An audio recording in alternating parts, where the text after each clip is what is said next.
Hello and welcome to the Cove House. If you are a guest that is staying here, we are so glad to host you. And if not, I just want to let you know that we do rent this home out between the months of May and October on Airbnb and Vrbo. This house has truly been a labor of love, and I cannot wait to show you the incredible transformation. In the spring of 2022, my mom came out here on a girls trip after one of her girlfriends had bought a house in Mavalette Beach, which is just down the road. They happened to drive by this property, saw that it was for sale, and my mom bought it sight unseen. The pictures that I'm about to show you are from the original listing.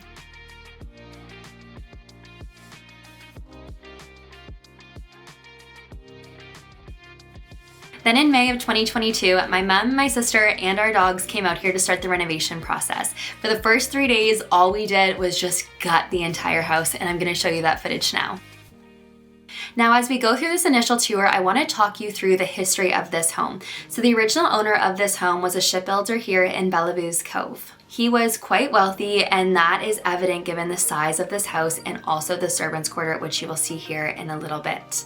It was then sold to an Air Force officer who had every intention of renovating the place, but he just never got around to it. He never lived here, he never really vacationed here, and so the home has pretty much been, at this time, unlived in for many, many years. We've had guests that have stayed here who have said that they stayed in this home under the original owner when he was renting out rooms many years ago. While the home looks very different today than it did back in the 1900s, we really tried to keep a lot of the original elements, and you'll see that as we go through these tours.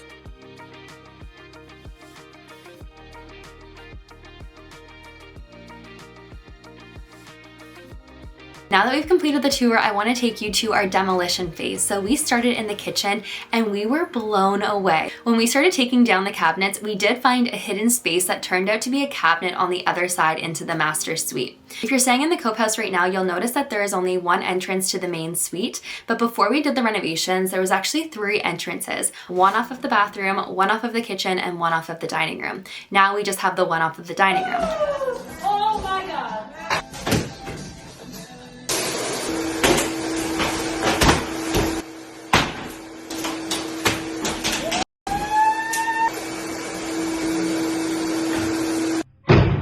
On the 4th day, my mom's husband and a bunch of our local friends started to come over to help, and so we were able to fly through this initial demolition. The kitchen demo took us about 2 days to complete, and then we moved into the bathroom demo, which was a challenge.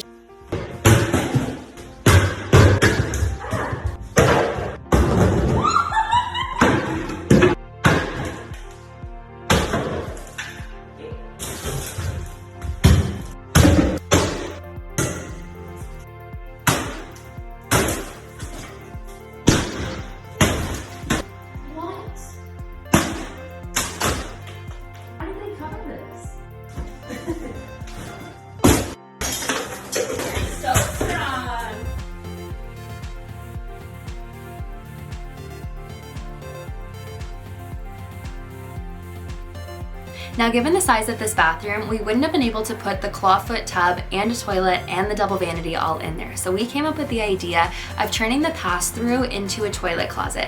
So if you're in the Cove House right now, you'll notice in the main foyer that there is a door that leads to nothing. So we closed that door off, turned it into a toilet closet, and then we were able to create the bathroom of our dreams. So this currently is the door to like a little pass-through, which leads to the front foyer, which we finished yesterday. But this is going to become a closet. So that door will stay, and then there'll be 2 feet and a wall. And currently the toilet, like the plumbing is all set up for here. It's cast iron, so it's gonna be a little bit of a challenge, but it's gonna be pushed to here and there'll be like a toilet closet. And then the bathtub, which was 500 bloody pounds, is finally gone. Have no idea what to do with this little secret space that we found, but the vanity is going to go here. It leads into the master. One big challenge that we did have in this space is that the plumbing was all original cast iron, so our plumbers had to work some miracles in order to make this happen. But I can tell you that it was worth all the frustrations because this bathroom is absolutely stunning.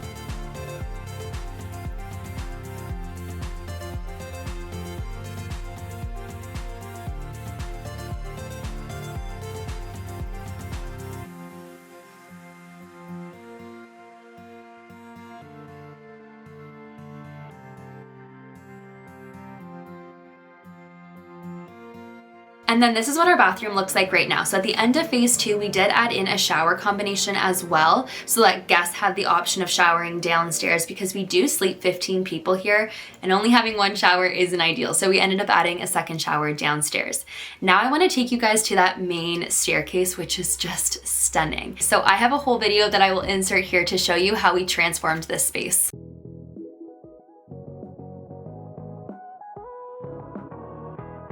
So as you'll see, we painted the ceilings, we painted the walls, we changed up the light, we also painted the stairs and added a runner. So this space has really been modernized.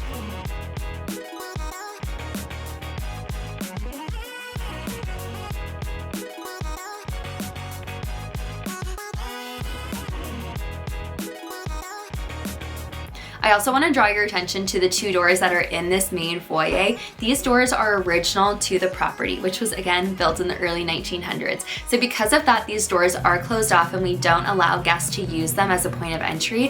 However, the history that's contained in these doors is incredible. We did paint the doors gray upon possession, but I'm trying to convince my mom to paint them red again and bring it back to its Acadian roots. If you agree with me, please let me know in the comments, because I need all the support that I can get in order to convince her to paint them red again. This is what the porch looked like before we took possession, and this is what it looks like now.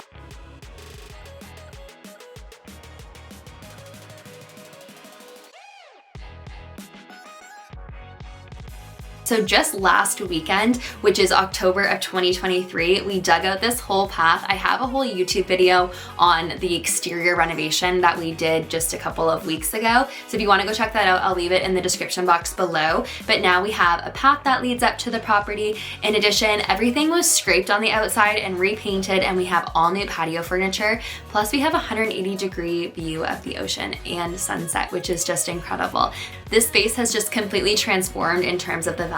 Right off of the porch is our small sunroom, which we use as an office. It does get sun the entire day, which is lovely until you get the afternoon sun, and it does blind you a little bit, but the space is just lovely. If you want to sit in here and read a book, this is the perfect space to do that. Now we're gonna head into the laundry room, which used to be the servants' quarters. So she had a little kitchen back here, she had a ton of space to do preparations, and she also had her own servant staircase. There did used to be a double door on these stairs. We took it off just for safety reasons, but these stairs are still fully functional and we love the history that they bring into the house. A common question that we get asked is, why do we have 2 dryers here? And on turnover day, we only have 6 hours between guests. So our checkout time is 10 o'clock and our check-in time is 4 o'clock, which doesn't leave a lot of time to strip, clean, and make 9 different beds, to wash all the towels, the linens, the bathrobes, the blankets. It is a lot of laundry, and even though when we're staying here, we tend to use the clothing line a lot more, it's just not attainable on turnover day because 6 hours is, again, not a lot of time. Head to the front of the house now and head upstairs, where there are 4 bedrooms and 1 bath. We did just try and add in a second bath a couple of weeks ago. Unfortunately, we just don't have the space right now, so that project is going to have to wait a couple of years most likely. But if you want to check out that process where we talk with the plumbers and try and make it work, that's in the same YouTube video that we dig out the front, and I'll link that down below. All of these bedrooms required a lot of work. Keep in mind that no one had lived in this house for many, many years. So there was water leaks, there was a lot of mold, there was a lot of cleanup that had to go into these bedrooms in order to make them even safe to sleep in. Here's the first landing. So all these walls were painted with the exception of that one. You can see like the water damage that desperately needs to be repaired in here. Those are the loft stairs. I haven't taken you guys up there yet. All the beds are expanding in here, and they're working on the fire pit currently down there. Floors have been painted in bedroom number 3. We have our vanity with marble countertops for the upstairs bath. All these floors have been painted. I think they're gonna need a second coat. More water damage that needs to be fixed. And then this is the second landing from the servant staircase and the second bath, which was just painted. It will need a second coat, but this first bedroom at the top of the stairs has our 2 queen beds in it. It has an ocean view, and it does have the original fireplace. Unfortunately, the fireplace does not work anymore, but the structure is still there. The next bedroom just down the hall is my personal favorite. This is the one that I sleep in while I'm here. Frustrating project that we had to do. There were 7 layers of wallpaper that needed to be individually stripped from these walls before they could be painted. It was quite honestly a nightmare project that I tackled, which because it took me so much time and because I was just so emotionally drained by the end of it. Every time I stay here, I get priority over that room, and I would highly recommend you try and snag that room if you're planning on staying here, because the 180-degree view of the ocean, it's something else. You can literally see the ocean from your bed.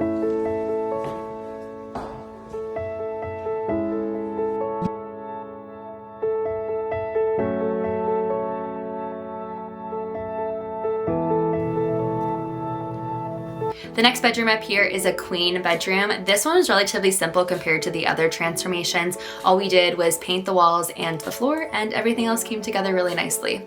The next bedroom just down the hall has 4 single beds in it, and this is where all of the kiddos like to hang out. It's like the perfect little slumber party mix. And again, this was a really big transformation. We had to do a whole mold clean out of this space. It took a lot of work, but it was so worth it in the end. Usually where we like to put the kiddos, because it's like every childhood dream. It's perfect for slumber parties, and all the kids are in like one central spot. So if you have little kiddos that are coming, this is the spot for them. And one of the beds actually does have an ocean view as well, which I love. Just outside of this bedroom is where we have another little reading nook and our bookshelf. Just off of that reading nook is our second bathroom upstairs. This was another full gut project. There was a tiny little shower upstairs, but we needed to completely remove it, and then the plumber came in and tiled the ceiling and the floor for us, and we now have this beautiful space. The best part of this property is that we tried to maintain as much of the Acadian culture in the home as we could. Draw your attention to the coffee bar. So in the coffee bar, you'll notice that there are essentially like crates that have been used to line the back of this cupboard. When we first came in here, one of the pieces of furniture that was left was a little dresser. The dresser was made of crates from Bellevue's Cove. So we were able to deconstruct this dresser and use those crates to create the inside of our cupboard, which is now our coffee bar. So we really tried to keep as much of the Acadian culture as we could in this home. And I think as you walk through it, it's pretty evident to see that we are so proud of the heritage of this home, and we just love getting to share it with our guests. Last project I want to show you is our fire pit. So again, this was a labor of love. Shoveling gravel is very intense, and I honestly didn't know it would be this challenging. And on our very first day of renovations, our neighbor, who we did not know, ended up coming over and offering us his little tractor to help us pave the way for our fire pit. I think that is just such a testament to the type of people that live here. Everyone is so wholesome and eager to help. We just love it here so much. But our fire pit was actually gifted to us by a local resident. His name is Paul. I'm happy to give you his contact information if you would like to inquire about getting your own fire pit made. But he donated that fire pit to us, and he also created the anchor, which our Cove House sign hangs off of. And the best part about this is that it's actually made of recycled oil drums, which I just think is so cool. It looks super heavy, but it's actually quite light. And if you think that is cool, he's also made a cabin out of oil barrels. I'll link the video that he has on his channel for it. It is incredible.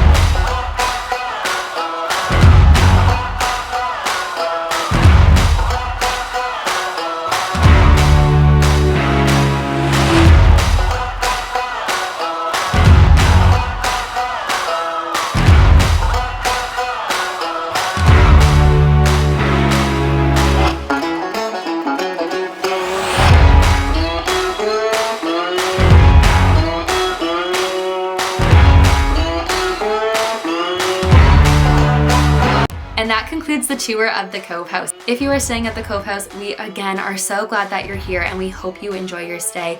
And if you are not a guest, I will leave the links for Airbnb and Vrbo in the description box below.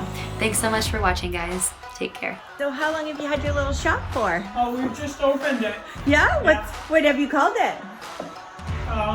We haven't come up with a name yet. Okay, you're just serving coffee before the name, okay. All right, sir. Well, grab your coffee, sir. Go ahead.